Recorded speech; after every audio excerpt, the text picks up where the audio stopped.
All right, I'm the Flat Rate Master, and today we're talking about when it's time to quit your shop and move on.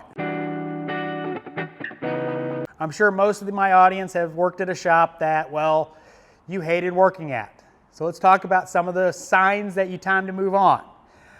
Drama.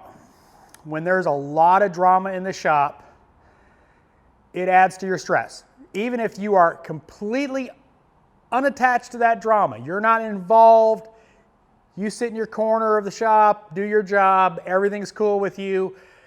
Drama adds to the overall stress of the shop, so it does affect you even if you really don't partake in it.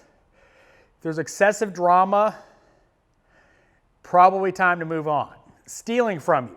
Now this is something that happens more so to flat rate technicians, but does happen to hourly salary technicians. And that is when the shop gets creative with the books. Like they're shorting you on hours. You know, that 6-hour job all of a sudden paid 4 because the service writer had to cut him a deal to get the job. No, that comes out of your paycheck, not mine. I did the job, calls for 6 hours, pay me 6 hours. And if you don't trust your shop, little thing about that is the same thing as if you don't trust your shop, if you don't trust your shop owners to take care of you in that situation, yeah, it's another sign to get out of there. But I've seen also have technicians that are hourly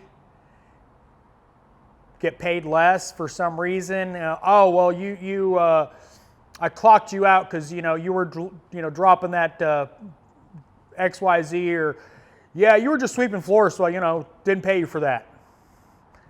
I've heard those stories.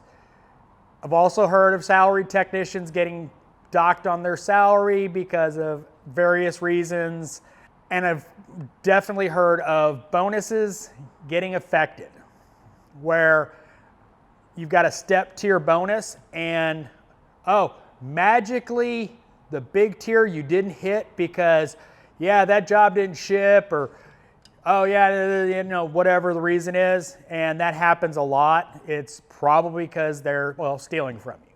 Toxic work environment. Now this is a big one where you're treated like, dirt. And generally this comes from service writers, service managers.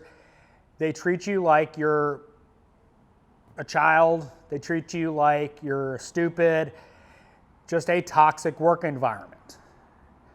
You shouldn't go to work hating your life because of the environment you work in. Here we try to keep everybody happy, in a good mood. Light, we'll crack up, we'll make jokes. Every time I walk by Billy, I go, "Billy!" I'm not picking on him. I'm just, saying hey as I walk by, because I want to keep the mood in the shop light, fun. And that's how most shops should operate. They should operate as, yes, we all need to make money. Yes, we need to get these cars done. But on the other side of it, nobody should be in the shop yelling at anybody. Ever. Period. End of story. Nobody should be coming out in the shop and yelling at you. Somebody yells at me, I will yell right back.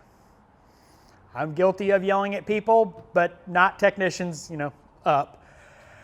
But it's important that that is not the norm. We all get teed off every now and then, but it should not be, expected. If you work in a toxic environment, it's a sign you need to move on. Favoritism. Now this is one of the things that pisses me off to no end.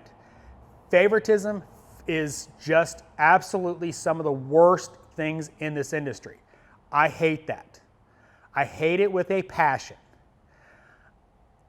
I don't want anybody to ever say I favor anybody in the shop. My job as shop foreman in the upper shop is to make sure everybody makes money, everybody has work, nobody's standing around.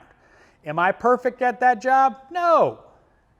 Do I hand this guy this job because it's I might hand a certain technician a gravy ticket because, he's low on hours and he needs that easy ticket. He's gotten his butt kicked on another job. I need to give him this easy ticket. My point of this is I never feed any specific tech all the gravy. The gravy gets spread out. The only one that kind of gets heaped on a little bit is Aaron, because he's the new guy, the low man on the totem pole, so he gets a lot of the oil changes. But he makes good money on those upsells, so win-win. But that's the thing, is does he do all the oil changes? No. Does he get other work? Yes. I don't favor anybody, and I don't think any shop should ever favor anybody. There's times to feed somebody, but nobody should be getting fed every day. So let me know in the comments what your thoughts are on when to leave a shop. As always, thanks for watching. I am the Flat Rate Master.